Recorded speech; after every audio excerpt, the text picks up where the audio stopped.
I grew up playing JRPGs, and as far as genres go, it's probably my first love. I started out playing games like Final Fantasy Mystic Quest and Crystalis. Shout out if you know what Crystalis is. And now I'm playing Persona 5 and Bravely Default 2. The range of Japanese role-playing games that I've played is pretty extensive, and if you were to ask me what my favorite is, or what I believe is the greatest JRPG of all time, the answer would be the same. Suikoden 2 is the greatest JRPG of all time. What sets a Japanese role-playing game apart from its Western counterparts is that they tend to focus on a tighter, more linear story, as opposed to the much more open-ended progression of Western RPGs. So if that's the differentiator, then surely the greatest JRPG has to be the game that has the greatest story. And for me, that game is Suikoden 2. But before we break down what makes the narrative so great and timeless, let's look back at all of the things that make Suikoden 2 so special.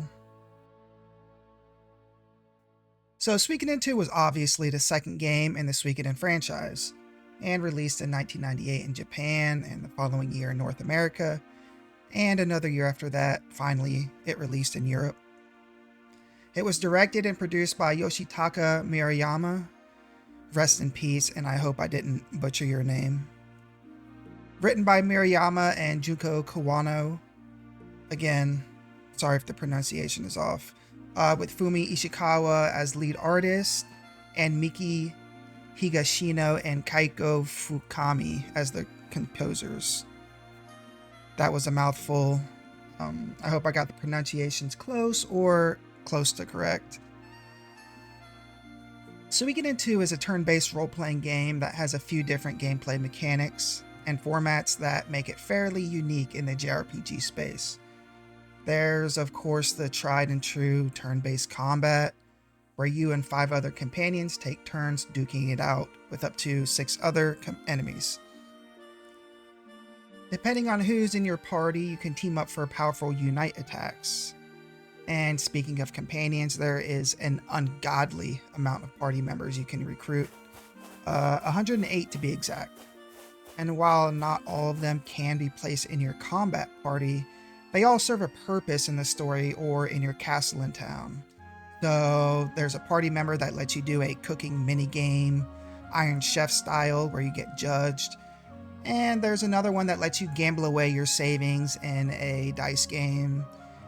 And there's plenty more, in between that can be unlocked as you recruit more and more companions into your ranks.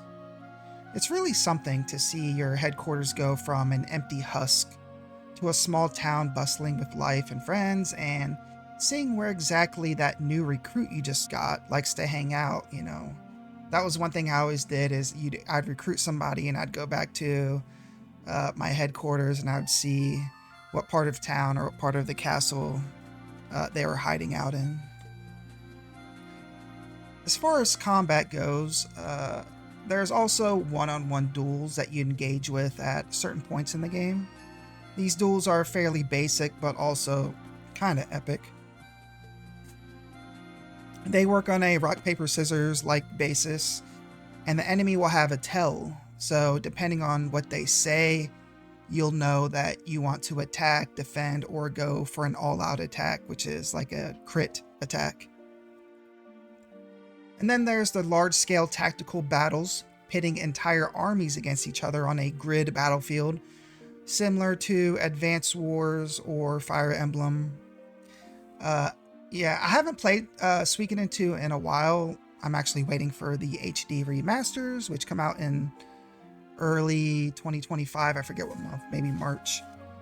But I don't remember these battles being particularly difficult. But they were another great way to kind of change up the game mechanics and battles, and to just show like the sheer scale of the world around you. You're playing this story that's very intimate and, personal, and it's about relationships. And sometimes it's easy to forget about the grander world that you kind of occupy and these battles are a great way to kind of show the scale of the stage that you play on. I just want to say that when I say that this is the greatest story ever told, I really mean that, but that's for me, right? Of course, not everybody will agree, and that's fine. But Suikoden has triumph and defeat, ups and downs, trials and tribulations, plot twists, and devastating betrayals, and uplifting friendships. What this game has so much of that it's nearly bursting at the seams is heart. I love this series, and obviously this game in particular. And you guys have like no idea how sad I was after Konami stopped releasing these games. Just year after year of not hearing anything, like those sad videos. Like, you remember those videos? There was that one bird that didn't know it was like the last of its species, and it was just like sending out mating calls like in the forest. Like, sad as hell. That was like me and my brother waiting for a new Suikoden game year after year after year. Okay, sorry, I got a little sidetracked, but that's really what the series means to me. Like, I love it. So the story, the game puts you in control of Ryu, and at its deep, deep core, the story is about you, your best friend Joey, and your adopted sister Nanami. Of course, the three of you do get swept up into a much greater and grander event, but the game never loses the heart of your friendship, and that through line is present throughout all the events of the game, no matter how spectacular or grand things unfold. The plot revolves around Ryu and Joey each acquiring half of the rune of the beginning, which is one of the 27 true runes. And the true runes are like really powerful sources of magic in the Suikoden universe. This puts you and Ryu at odds with each other, which is very painful and hard for Nanami, who's kind of in the middle, and she just wishes that you could all just run away and live a quiet, happy life together. And honestly, as the player, the person controlling, the characters, you kind of feel that way too. The main conflict, and I suppose the grander and wider conflict I alluded to, centers around the war between Highland and the city-states of Jostin or Joustin, however you want to pronounce it, with Highland kind of acting as the main antagonist, and the leader of that nation, and the absolutely horrifying antagonist is Luca Blight. When people name the greatest villains, they rightfully will say like Kefka or Sephiroth, but I have no clue why Luca Blight isn't up there or even surpassing those two characters. I mean, calling him a menace is really being kind. This guy is absolutely ruthless and psychotic.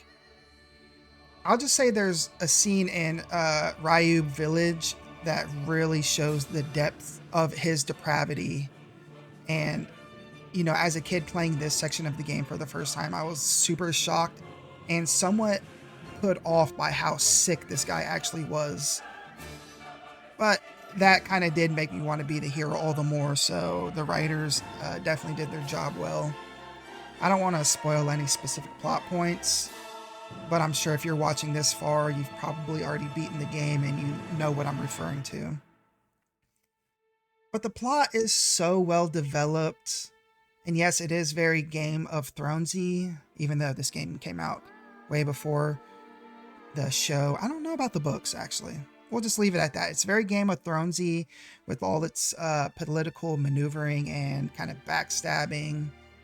I always found this approach more grounded and relatable to versus the world-ending catastrophe plots in other games, which I do love. But the way this story is told and structured and presented just hits in a different way. It really all boils down to that thread of friendship between you, Joey, and Nanami, and the love and heartbreak that kind of unfolds on this big political journey.